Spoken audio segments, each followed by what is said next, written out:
Daylight temperature 107. Light southwest winds. A chance of a shower or thunderstorm tonight, partly cloudy in the mid to upper 70s. Partly to mostly sunny, very hot weather coming in Thursday and Friday. Heat advisories 98 Thursday, 97 Friday. Jonesboro, that's your KLEK 102.5 FM weather. From Feature Story News in London, I'm Ollie Barrett. A federal judge has ordered the Trump administration to reunite migrant parents with children separated under a zero-tolerance policy on immigration. A major incident's been declared in Greater Manchester in the UK, with a huge moorland fire continuing to spread. American and Indian officials are meeting in New Delhi after India imposed retaliatory tariffs on American goods. And Diego Maradona says he's fine and wasn't hospitalized after Argentina's game against Nigeria. It's 9:01. Community Conversations is brought to you by Arkansas Early Learning, offering no-cost childcare in Jonesboro and Northeast Arkansas. Applications at arearlylearning.org. Arkansas Early Learning is a nonprofit organization. KLEK LP Jonesboro, the voice of Arkansas Minority Advocacy Council. It's now time for Community Conversations, a program focusing on the people working to make the Jonesboro community a better place, while offering viewpoints from all sides of the issues. The views expressed in this program are those of the participants and do not necessarily reflect the views of KLEK 102.5 FM, the voice of Arkansas Minority Advocacy Council, or our underwriters or sponsors. Good morning, everyone, and happy Wednesday to you. I hope that you're having a great start to your day. You're tuned in to Community Conversations on KLEK 102.5 FM. I'm your host, Quabila Jones, and my very special guest today is Minister, Pastor Jermaine Weeden. Good morning, sir. Good morning, Quabila. All right, and today we're going to be talking about several things. We're going to be discussing a book that he has written called A Charge to Change, Taking Authority Over My Life Situations. And we're going to be discussing some upcoming events happening in Marion, yes, Arkansas. Okay, first I want to say good morning to Miss Sonia Hunter, Mr. Chris Davis. Thank you all for checking in. Everyone else is checking in on our live feed. Please leave your comments and questions. We'll be happy to answer them throughout the show. So without further ado, I'm going to let Pastor Jermaine introduce himself and give a little more background about who he is. All right. Well, good morning. And really excited to be here. My name is Pastor Jermaine Weeden, resident of Arkansas for the last 40 years. Been in ministry 19 years. Been pastoring 13 years, and very, very excited. A father of 2 kids, a grandfather of 3 now, and wow, and just truly just excited about everything that's going on in my life. That's wonderful. So how long have you been in ministry? Actually, I accepted my call to preach the gospel back in 1999. It was December of 1999. Seemed like a long time ago right now. Now, do you have the same or similar story as most ministers? You know, they get their calling, they run from it, and then it's like, okay, God. Oh, definitely. Oh my. I know for a fact that my grandmother always told me that at the age of 3, I said that God told me I was going to be a pastor. Oh, wow. And but as years went in between, I wasn't really trying to hear that. But I did run. I couldn't. It was a series of events. Most pastors, preachers, ministers would tell you that they can't just really explain all this series of events that, you know, take place for you to get confirmation. But I believe God exhausted everything that he could possibly do to convince me that, no, you're going to do this. This is your call. So. All right. So here we are. And now you have put together a book, A Charge to Change. Now, we have discussed a little bit about the book, you know, beforehand. So, but I want you to explain in your own words what led up to you writing this book. What are some life experiences you had that made you say, okay, I need to change. Something has to give. Well, when I was young, around about the age of 10, I started experiencing a lot of health issues. And one of the most significant health issues that I experienced was I actually went blind. Okay. About at age 11. At the time, I did not know it was a seizure, but one day, me and my mom, we went in because I had a lot of leg issues. I had a degenerative hip bone, and where the bone was just literally just come out of the socket. And we was in the hospital getting that checked out, and all of a sudden I had a seizure and literally went blind. What was once green went black. What was once white went black, and it was a tough moment. I was so irate at losing my sight. Basically, they kept me in the hospital. From what my mom told me, they had to sedate me to keep me calm because I couldn't understand. So that was probably the most significant. Doctors, even with my hip and my leg, they were pretty confident that they was gonna have to cut it off because of the hip bone. But I can say today both legs are mine. Amen. and so what really as years went on, a lot of different things. And you asked a question about running, and I really know that for me, God was really trying to get my attention at a young age. But the one thing that a lot of people don't understand is a lot of people won't accept certain talents, gifts, or callings because of education or things that they don't have no one in their life to explain, a series of events or why this is happening. And not so much that they could just pinpoint exactly why, but in order for someone to be comfortable in what they figure that they're called to do or what their mission or purpose is, you still need someone to try to help you understand. And I didn't really have that. My dad was a pastor, but he was extremely busy. He sang in quartets and he traveled the world. And so for me, as I grew older and all the series of events, there was a time where when I was in the hospital, there were like 5 different doctors in the room at one time about 5 different issues. There was a kidney doctor, there was a lung doctor, there was a doctor there for the seizures, there was a leg doctor, and there was a heart doctor. Wow. And literally they were having a conversation together, and just from the things my mom would tell me, because it was so traumatic for me, it took me years to go back and relive it, but she told me that they were trying to figure out which one of my conditions would kill me. And so, I did remember that point. It was 5 different doctors standing around my bed trying to see which one of those conditions was going to be the thing that would probably cost me my life. But so, as years went on, and I'll say this, I became a depressed person, because I had limitations now. For 2 years, I was on a walker or a crutch, and I had to literally teach myself how to walk again. They had to teach me how to walk. So fast forward, as years went on, I was unhappy. I was depressed. I'm 6'6" now. I always wanted to play football. I just thought that I was big, I was fast, I was strong. And to have that derail me. I remember a time where my mom worked and my father worked, and my grandmother used to always keep me. I would literally sit in the front window and just look at all the kids playing. And my grandmother, I love her so much. She probably, her, my mom saw many days of crying. Because I couldn't run, I couldn't play hide and go seek. Kids don't play that no more. No. They don't play tag. It's all video and electronics. But and those things just kind of drove me as I got older. Because like I said, I went into a place of depression and I was angry.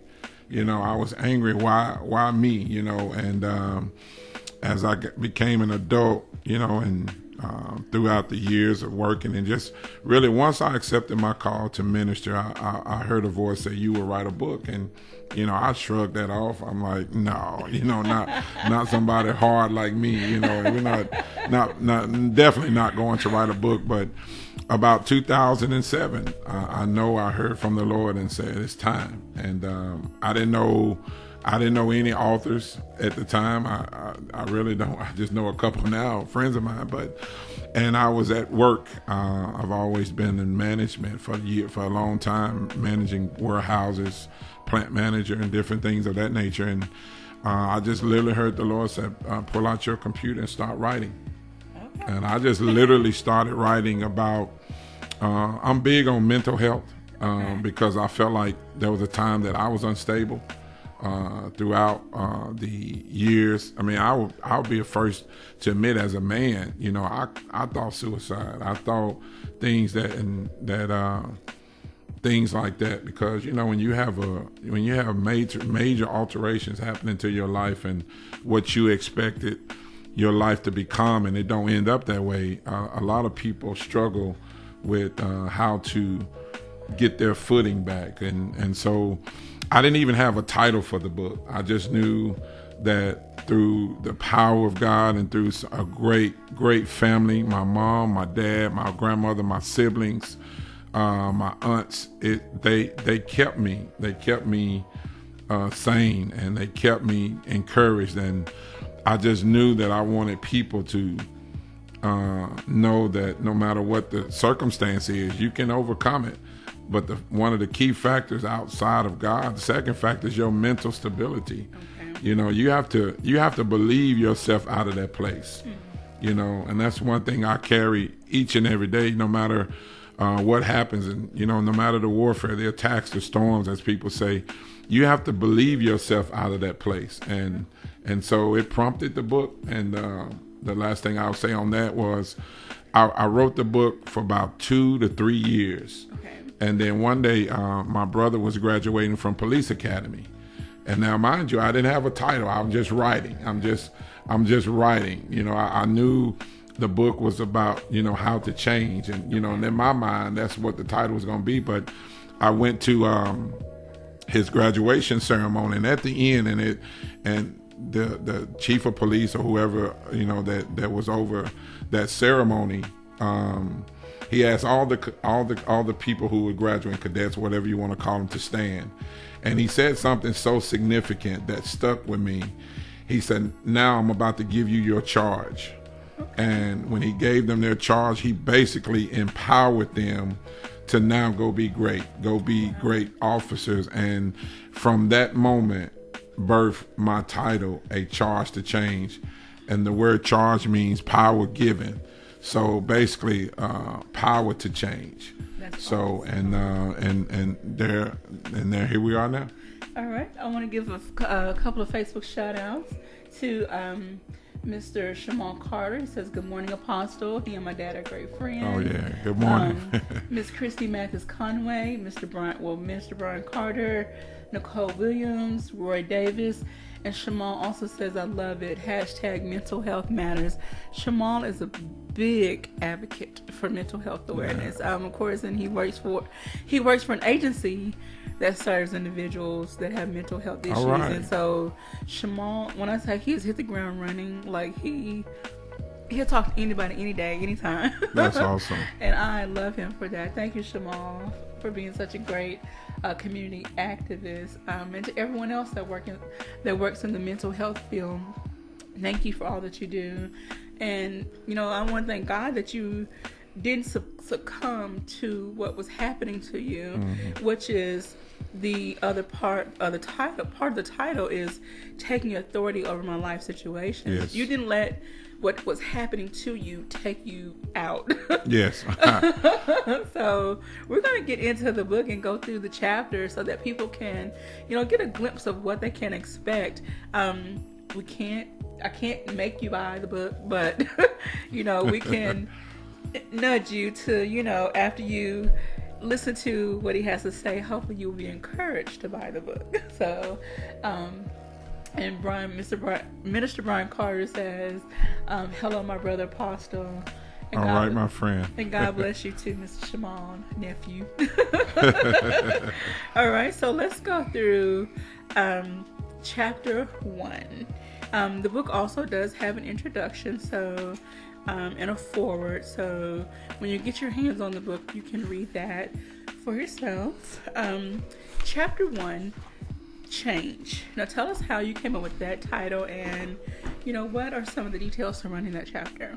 Well, the chapter 1 basically it would talk about the meaning of change. It would talk about the meaning of charge, because I'm a believer that change is going to happen every day. Okay. Some type of change. Change is necessary. Yes. And what I wanted to do, it's a funny story. After I had wrote the whole entire book, then I went back and literally God gave me the chapter names for every. It's like it was broken off to say, okay, this is chapter 1. This is I did all that at the end. Wow. I've had people ask me, how do you get started? I'm like, everyone's journey is different. It is. And it's personal. You may not have no titles, and then at the end, like you said, God will give you a title, or you may start out with one, or you may change it all together through the whole process. So Yes. Everyone's journey is different. It is. And so for me, that's how it starts. Basically, change can sometimes be abrupt, but I wanted to definitely start the book off as I was writing. It just started off I believe if you're gonna have somebody do something, give an explanation why. Okay. Even when we're at church, don't just shout without knowing why you're shouting. Okay. So I'm big on educating and people understanding. This is why we do this. This is why you should do that. Okay. Because a lot of times people can become so redundant in different things, and they don't understand. Okay, what's your meaning though? Like people will come and you can say, "Hey, how was church today?" "Our church was so awesome," but they can't even tell you what it was about.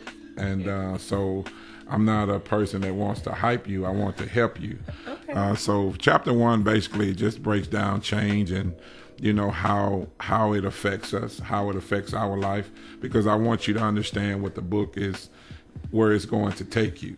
I wanted, like I said, I was actually writing, change, and then when they got the title, I just instituted charge. Okay. Just to let people know that, hey, okay, change is coming. Okay. But how do you move? How do you move beyond it? How do you go forward? So that's basically what they would see in chapter 1. All right. Now, chapter 2 is called Power Through It. I know I can speculate what it means for me, but what, in reference to the book and the meaning, what does it mean for you?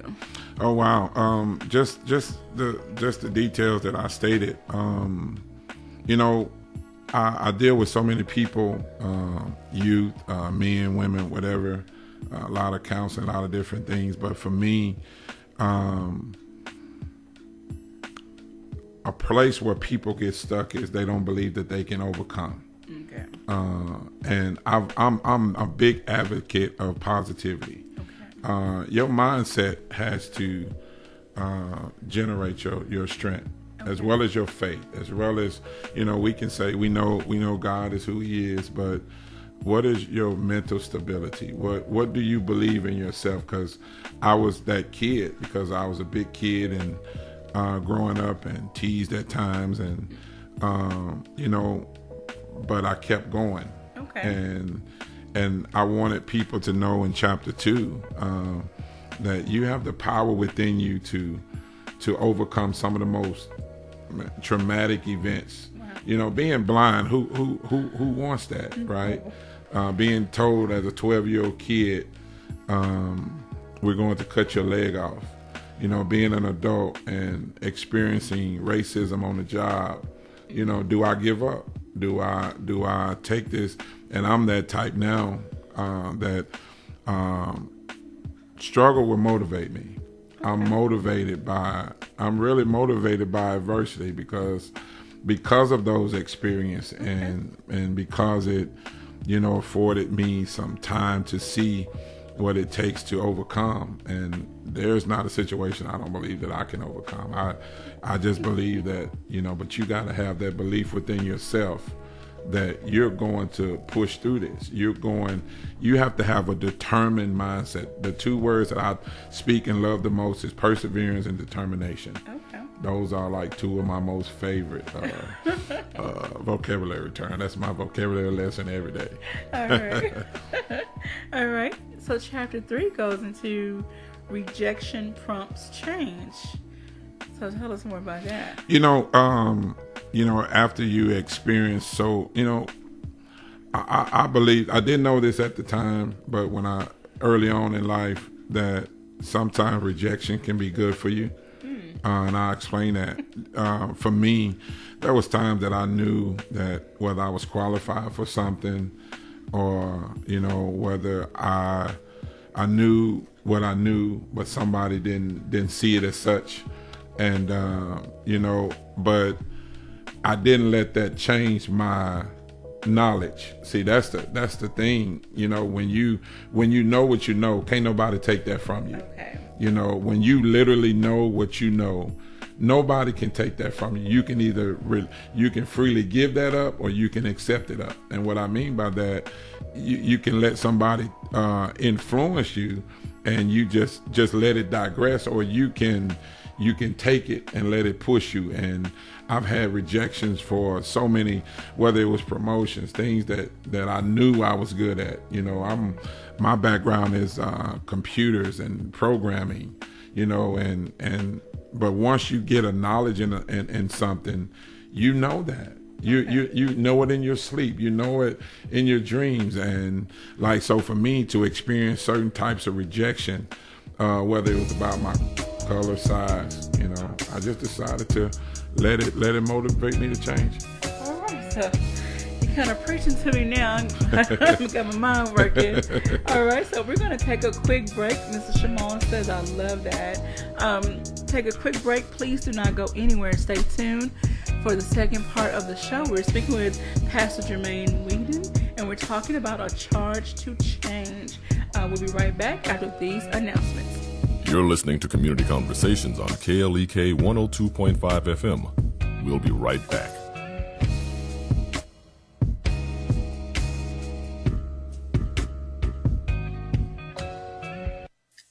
Do you know how to talk with your son or grandson about pornography? I'm Mark Merrill with today's Family Minute. Pornography is a destructive and pervasive issue in our culture today. Ignoring it is simply not an option. So here are the 3 B's every parent or grandparent must know when talking to a son about pornography. First, be real. He needs to know that the poison of pornography is out there. Second, be vulnerable. Most men have seen it, either on purpose or inadvertently. Third, be united. Let him know that he's not alone. Assure him that you're in the battle with him and that you need him in the battle with you. For more about this important discussion, visit my blog at markmerrill.com. Remember, your family first. Want to connect with Mark on Facebook? You can at facebook.com/markmerrill. Family Minute is brought to you by the Gears Foundation, a nonprofit organization providing students with assistance in their academic and career pursuits. Gears Foundation on Facebook, Gears_Inc. on Instagram, and the Gears Foundation at gmail.com. Support for KLEK is brought to you by At Glen Sane, we don't just sell cars and trucks. We build relationships. This is Danny Ford. We have a long list of customers that are also our friends. Always know we're here for you. Glen Sane, God bless our troops. the IHS BTW Reunion of Classes presents Grown Folks Party, Saturday, June 30th at Corey Ross's Cutting Up Barbershop, 2113 North Church Street, Highway 141 in Jonesboro. Doors open at 9 o'clock p.m. Music by DJ Joe Shepard. For more information, go to our website, www.klekfm.org.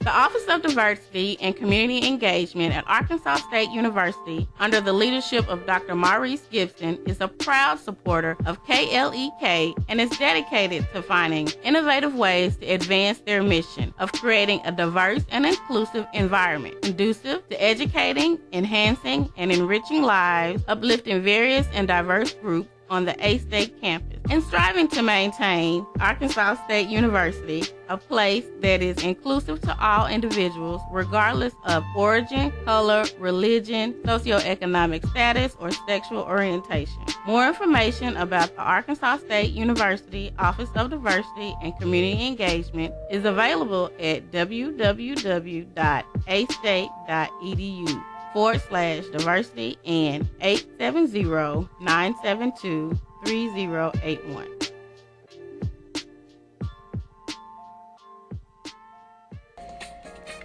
Hey ladies, it's Nettie Jones, the girlfriend's therapist. I'm here with my girls, Elise Lyles and Brianna Hill. The Fab Squad. Tune in this week for our featured bad woman of color. She's bold, audacious, and determined. She's a bad, shut your mouth, woman of color. So tune in this week from 10 to 11 right here on KLEK 102.5 FM. You don't want to miss it. Tell a friend. Hello, I'm Officer Victoria Evans. I have always had a desire to help others in need and to be an example and role model to young women by encouraging them to never give up on their dreams. My dream was to become a police officer and to serve my community. In 2016, that dream became a reality, and it is the most rewarding experience of my life. Now I want to let you know about the same opportunity. The Jonesboro Police Department will conduct testing every month for patrol officers. Applications are available online at jonesboropolice.com or at the Police Department, 1001 South Caraway Work. The Jonesboro Police Department offers a competitive salary, health, and retirement benefits, top-of-the-line training, and most importantly, the chance to make a difference in the Jonesboro community. Join me in making Jonesboro a better place. The Jonesboro Police Department is an equal opportunity employer, and women and minorities are especially encouraged to apply. More information is available at 870-935-5657. KLEK 102.5 FM is giving you more praise. That's right, KLEK brings to you All Gospel Wednesdays. Every Wednesday, enjoy all of your favorite gospel hits and get your praise on all day long. Plus, the return of the KLEK Praise Break. Lift up your hands, rejoice, and praise Him all day, all Wednesday, every Wednesday on KLEK 102.5 FM.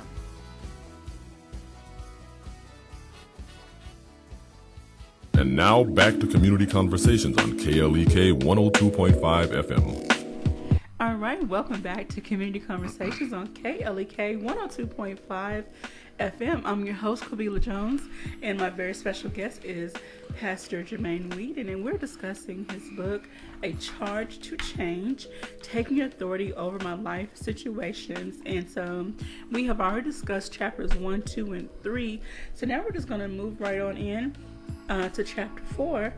Change is personal. Wow, this is I think this is probably one of the best chapters that I often go back and look back, because the reason I said change, well, actually the reason I said change is personal. A lot of times we look for people to be our crutch, and we've gotten accustomed to certain people always being there and doing this, and a lot of time it inhibits your growth. And a lot of times I always share with people, God would allow certain things for you to take it personal. You know, if you always saying you're going to fight against the devil, then that has to be personal. And everybody can't help you in every situation. They can aid, but they can't always join the fight with you, or because it's things God has equipped us all to have, that, you know, the weapons of our warfare are not carnal. So I can't just talk my way out of everything. I can't always honestly depend on everybody, you know, because a lot of times we believe we allow people to replace God, and you got to know when it's happening to you, it's personal. The devil's attack against you is personal. It's just something that you have to know that he's coming for you. I watched a video yesterday of a lady minister, speaking about that. She said, the enemy is not going to come at somebody who's weak. They're coming for somebody who's God has made stronger and who God has put something in them, the enemy knows what you're capable of. So they're coming for you. And so she was like, when you sing and when you pray and when you worship, you need to do it with more fervor. Yeah. You need intensity. to be, yes. She's like, you need to get angry when you sing. Whatever the words are or whatever you're praying, get angry. Let the enemy know that you're not backing down. That's right. That's right. And one of my favorite scriptures, my church will tell you this. I often quote the scripture that says, Jesus I know, Paul I know, but who are you? And I often tell my church this: if you don't join that conversation, or if your name is not put into that conversation, then it's pretty much safe to say that the enemy can have a field day with you. He needs to know who you are. He needs to know what your mindset is. Same way with people. People will prey on you when they know you don't have no confidence, when your self-esteem is low. But you have to take that change as personal, that, look, there are some areas of my life that I need to get better at. I need to get stronger, and because he's coming for me. Yes. But I want him to know I'm on the offensive now. Right. I'm on the offensive. So that's what that chapter pretty much consists of. All right. I want to say good morning to Angela Green, who says hello, and Charles White.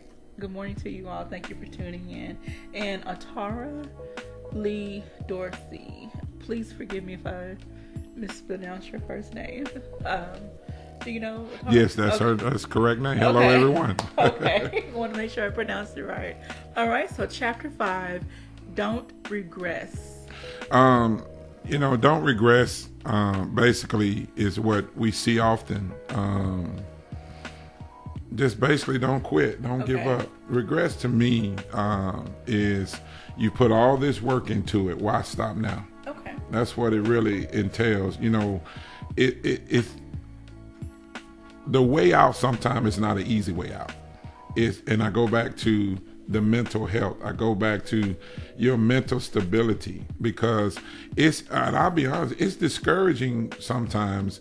We don't want to be transparent and be real, but it's discouraging when you're fighting every day. You're trying to make it. You're trying to, establish yourself, your livelihood, your families. And then boom, something out the way comes, and you like, man, this just ain't worth it. I may as well stop here. And that's the part where you got to kick it up a whole nother level, because you're one story and I know about this chapter. I was going home one day, and it was storming so bad, and I saw everybody pulling over. I mean, I literally barely could see the road, and I clearly heard God say, keep going. And I'm like, my son was in there with me, so I'm trying to make sure he's safe. When I tell you, I saw no sun, I saw nothing. I was literally just keeping my hands going straight. But I promise you, this is a true story. When I heard the Lord and I saw these blinking lights pulled over, and I said, okay, God, I'm going to trust you. Within about the next 45 seconds of driving, the rain was totally ceased. There was nothing but sunlight. But if I had stopped right when I was at the end, I wouldn't have known that there was a brighter moment ahead of me. And so a lot of times people, when we don't see that it's working, we'll start contemplating quitting. But you can't. That's not the time for you to stop. That's the time to just trust. Okay, it took work to get here, and I just got a little bit more to keep it going. Oh, hallelujah. All right, we have a few more people checking in. We have Eunice Marie says hello. Hello, Eunice. Pat Kroom says good morning, Pastor. Good morning. Tawanda Rice says good morning, Apostle. And Keena Simmons, good morning, Pastor. All right. And Nicole says Kingdom Deliverance International Ministries is in there. Look, Nicole, I'm about to giving shouts out. I'm about to take my shoes off and have a moment. Thank you so much, Pastor Weeden. I pray this everyone out there listening is getting a word from what you are saying today, and I pray that they get their hands on your book and they take the message to heart for themselves Yes. as well. All right, so we're going to move on so we don't run out of time. Chapter 6, remain positive, and then chapter 7, empower yourself for change. Well, you know, they're pretty much self-explanatory. You know, like I said, you have to believe in yourself.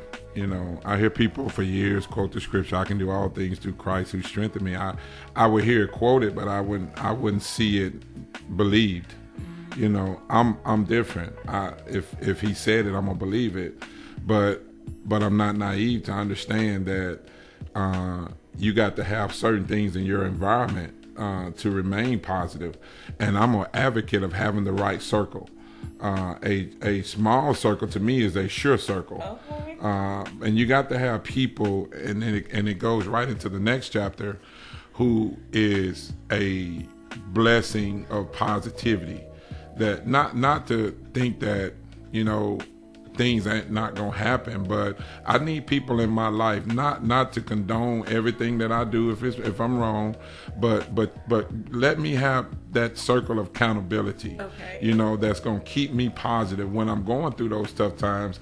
And then you'll find with those type of people in your life, they will empower you. They because somebody have gone through what you've gone through. Mm-hmm. You know, we're not just the only person in the world that have gone through a lot of tough times. Now mine, I would tell anybody, I don't think you want to be blind. I don't think you want some of the things, but you got to empower yourself. You have to, and I literally not only talk to God, I talk to Jermaine. Okay. You know, I talk to what I know Jermaine knows and what Jermaine have dealt with, and you know, and I have to, and you have to. It's like the Bible said that in 1 Samuel 30 that, you know, David lost his wife, his children. It was stolen.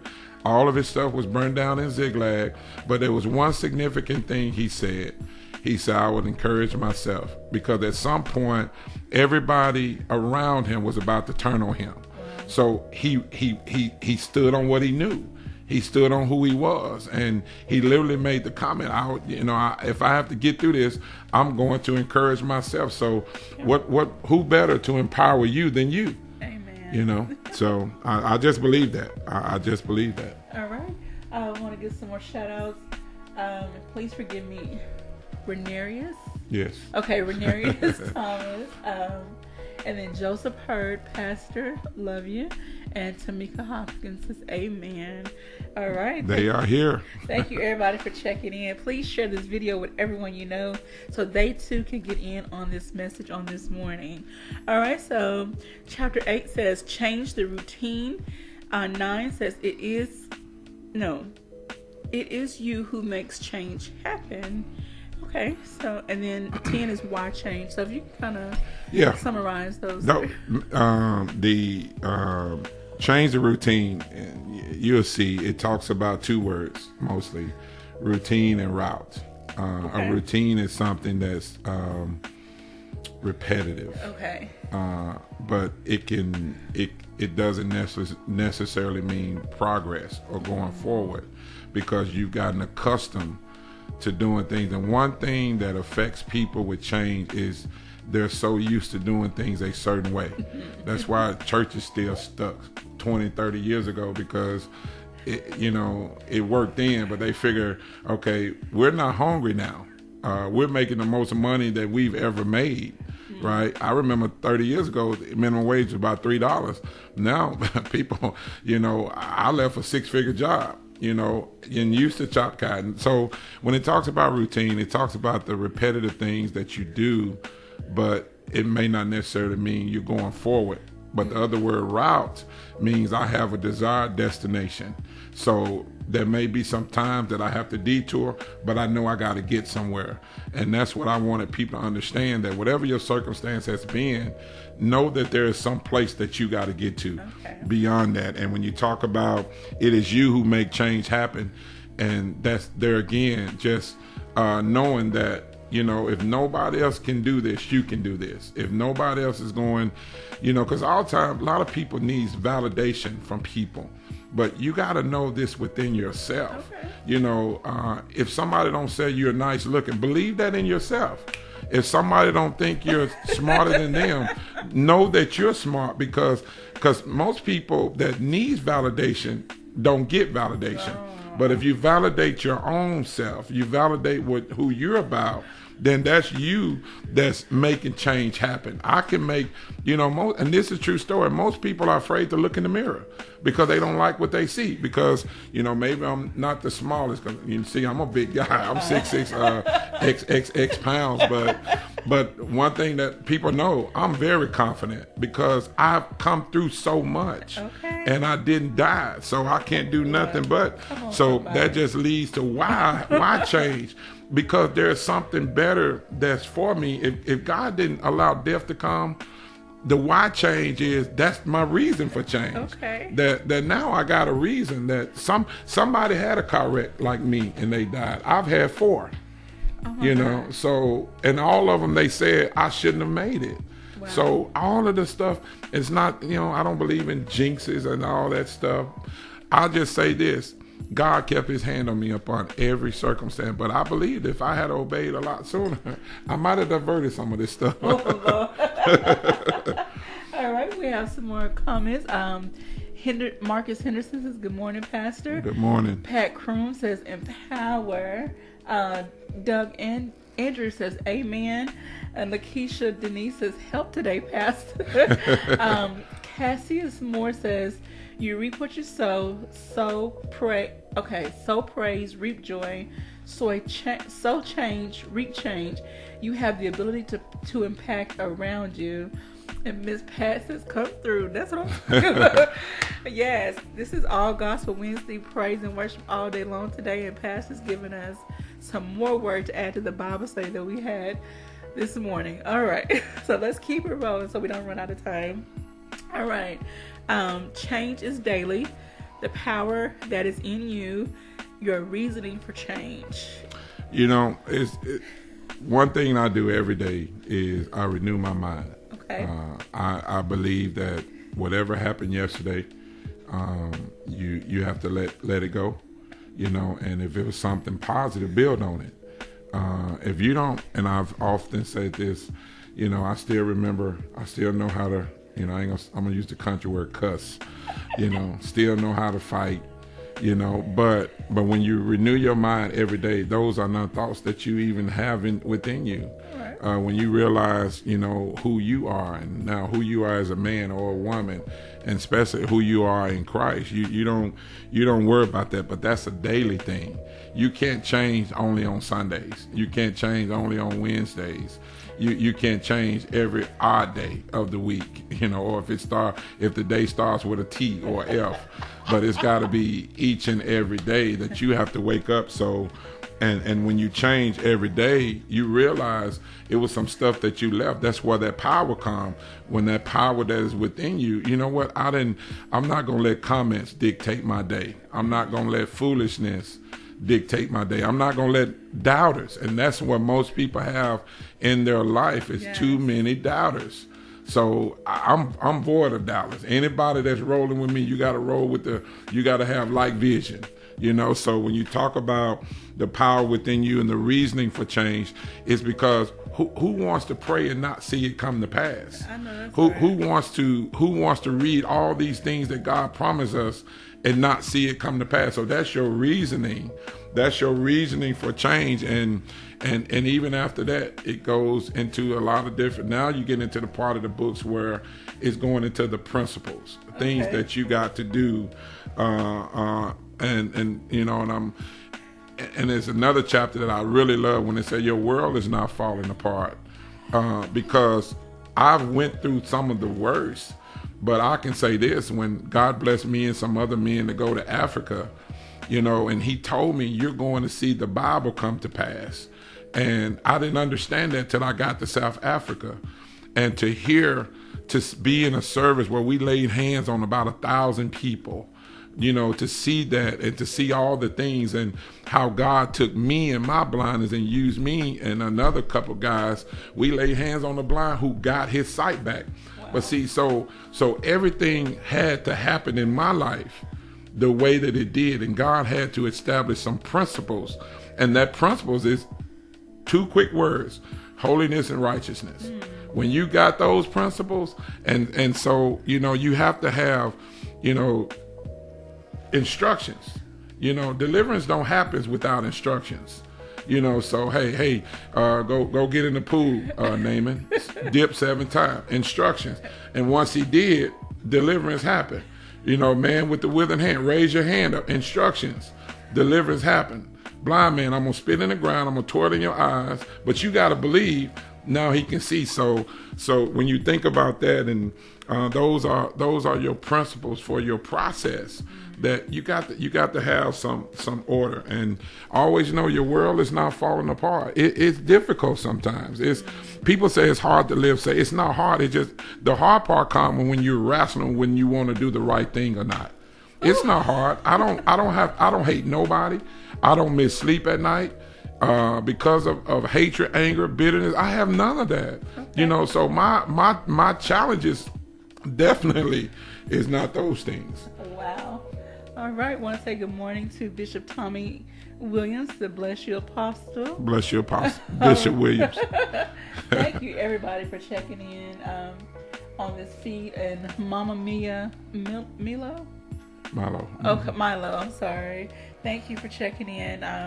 All right, and then you move into, focus on changing the senses that are involved. Yes, out of all the chapters, chapter 17 is it for me. Well, it starts it because basically when you talk about focus on change, no one can definitively say that they know what's going to happen tomorrow. We know that. So when you think about that, you have to learn to be good adjusters. You have to learn to adjust. You have to learn to sometimes just sit back, think first.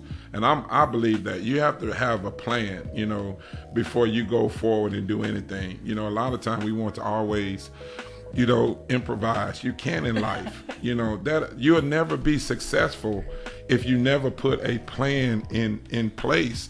But you got to focus on change. You got to okay, here's some things, and there's a word that I use called alterations. Okay. I go buy a suit. The suit good from the jacket to the waist, but then the legs is long. So I'm not going to walk out the store where my pants leg cover my shoes. Yes. I need to alter. I need to change that to fit me. And a lot of people don't realize sometimes it's changing your environment. Mm-hmm. Sometimes it's just changing your circle. But the biggest thing, change your mindset. Yes. And so that chapter deals with that. But the thing that I was in Biloxi, and the 5 senses of change. All right. You really got to check that out. Yes. All right. I want to say good morning to Tasha Renee. Principles for the process. That's good. Good morning to Mr. Dwayne Harden and Theodis Cochran. Thank you all for checking in. We're going to take another quick break. Yvette says, come on, Pastor. So please don't go anywhere. We'll be right back after these announcements. You listen to Community Conversations on KLEK 102.5 FM. You're listening to Community Conversations on KLEK 102.5 FM. We'll be right back.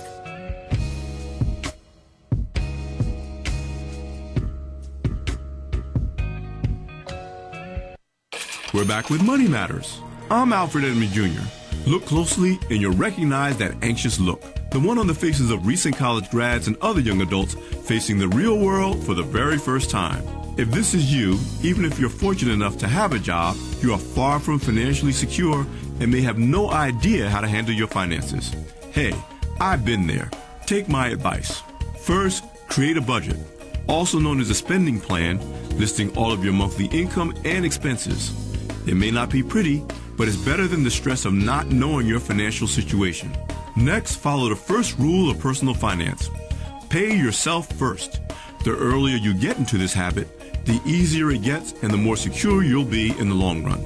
I'm Alfred Edmond Jr. for Money Matters, a product of American Urban Radio Networks. Money Matters is made possible by the Jonesboro Alumni Chapter of Delta Sigma Theta Sorority Incorporated, a nonprofit organization dedicated to uncompromising commitment to communities, service, leadership, empowerment. www.jonesboroalumnidst.org. Money Matters is brought to you by the Gears Foundation, a nonprofit organization providing students with assistance in their academic and career pursuits. Gears Foundation on Facebook, Gears_Inc. on Instagram, and the Gears Foundation at gmail.com. Money Matters is brought to you by Bancorp South, offering checking, savings, loans, credit cards, and wealth management. 5 locations in Jonesboro to serve you. www.bancorpsouth.com or 870-972-9800. KLEK is conducting a listener survey that will allow for you to give feedback on the station. The information from responses to the survey will allow us to make KLEK a better radio station for you. The survey is on our website,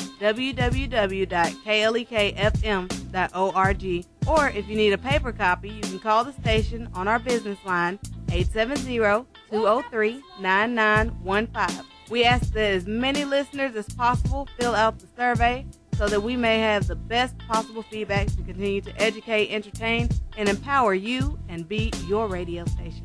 As a token of our appreciation, one lucky person who completes the survey will win $102.50. You must submit your email on the survey in order to qualify to win. The winner will be drawn August 1st. Also, each week in July, a winner will be drawn to win his or her choice of a KLEK coffee mug or hat. Again, the KLEK listener survey is on our website, www.klekfm.org. KLEK thanks everyone for their support.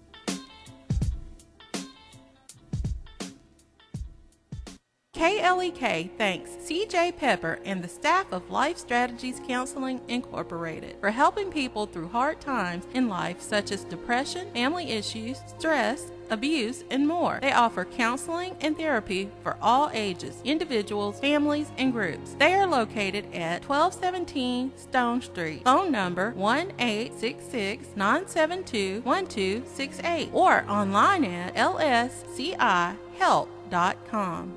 Post Consumer Brands is now hiring full-time operators at their Jonesboro facility. Selected individuals will receive health, dental, and vision plans, 3 weeks of paid vacation, frontline incentive while working on an average 16 days a month. Qualifications for the operator position are mechanically inclined, good work and attendance history, and a team player. More information, jobs.postconsumerbrands.com. Teresa Beck, owner of Full Sun Gifts, 606 Southwest Drive in Jonesboro, is a proud supporter of KLEK. Full Sun Gifts offers a variety of gift ideas such as candles, fragrances, bath and body products, makeup, cosmetics, skincare, and more for birthdays, weddings, holidays, and all occasions.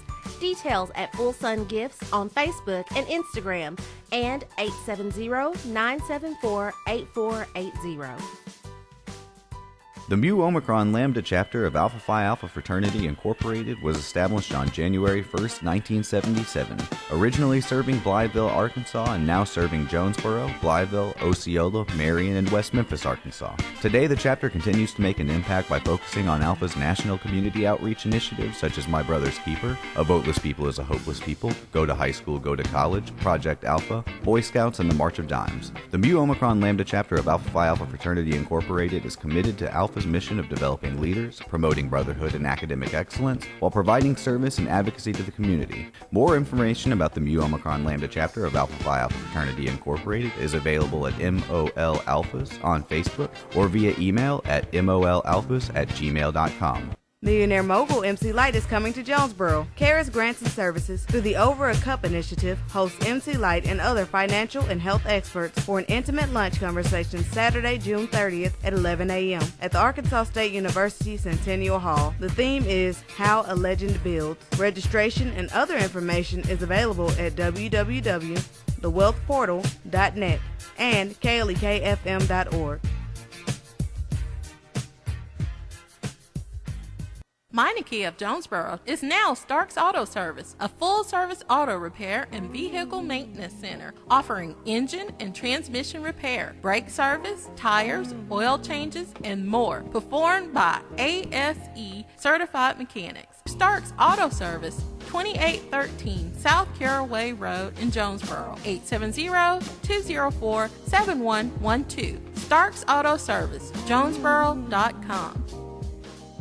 And now back to Community Conversations on KLEK 102.5 FM. All right, welcome back to Community Conversations on KLEK 102.5 FM. I'm your host, Kabila Jones, and my very special guest today has been Pastor Jermaine Weeden. We have quite a few more people checking in. Hello, Miss Linda Prunty, Tasha Renee, she said alterations, my God, and to P. Joy. Since this last segment is fairly short, I'm going to let you sum up, some things we may not have covered. Also, and please remind everyone about an upcoming event happening in Marion. So have your way, Pastor. Yes, we pretty much talked about all the chapters. The only thing that we didn't talk about was there's a section in the book, and I hope everyone gets it to read it. It just talks about the five senses. Okay. When you think about the five senses, you got see, smell, taste, touch, and hear. But the word change is added to all of them. See change, hear change, taste change, touch change, and smell change. And it gives a good detail, what I like to call detail view of how change. You gotta taste it. You gotta want it so bad. But you gotta see it. You got to hear that right time when to change. You gotta, So it just deals with the five senses. And the last chapter in the book, it just talk about momentum. It just talks about all the positives that you've experienced. Because a lot of people don't celebrate the small victories. But I'm telling you, if you start celebrating the small victories, you will start reaping the great victories. And so, as far as the book, anybody you can get it on Barnes & Noble. You can buy it on Amazon.com or WestbowPress.com, and I just hope everyone that enjoys it has been doing great. Our ministry, we're focusing a lot on outreach. Okay. We have a back-to-school giveaway at the end of July. I believe it's July the 28th. Okay. And we do this every year. Last year we gave away, I believe, probably like 125 backpacks full of everything that they need. We try to make sure that we try to give back to the community. That's definitely awesome. Well, I can't thank you enough for joining us today on Community Conversations. I pray that everyone that has tuned in has gotten something out of this. And if you missed the first part, I encourage you, please go back to the very beginning. Watch the video from the beginning because everything ties in together throughout each segment. We have like 2 minutes. Any shout outs, final words? Definitely want to say thank you to your church for checking. Everybody has been up in here deep today. Any final words, shout outs, Pastor? Just want to thank everybody for supporting. Thank you for definitely in this radio station for the opportunity. It has been a blessing just to sit here and talk with you. All right. Well, we hope that this won't be your last time here, and we hope that we can get you to come participate in some of our community events. Definitely will. Throughout the year and next year. So I want to definitely send a shout out to Miss Nicole for helping to set this up. I love her. We became friends about 1.5 years or so ago. Wow. So thank you, Nicole, for helping to set this up. I have been truly blessed by the words you've spoken today, and I hope that someone else has gotten something out of it as well. Amen. All right, so again, the book is called A Charge to Change, Taking Authority Over My Life Situations by Jermaine Weeden. Please get your hands on this book. I'm hoping I can get my hands on one very soon. Well, you got that one in your hands. Oh, well, thank you. Bless you. Brought that just for you. Well, thank you so very much. As soon as my class is over, I can do some reading for fun versus reading on purpose. All right, so this has been your Wednesday edition of Community Conversations. Don't forget, today is All Gospel Wednesday, so after the show, get your praise on. Stop what you're doing. Don't be trying to drive and get your praise on at the same time. So stop what you're doing and get your praise on with All Gospel Wednesday. Brother Bernard Cobbs will be here at 11 o'clock to take you through the rest of the day. Thank you, Pastor. Thank you. And thank you to everyone out there who listens to and supports KLEK. We could not do what we do without you. Remember, make some time, make plans to make today great, and it doesn't cost anything to be kind. So Amen. have a great day, everybody.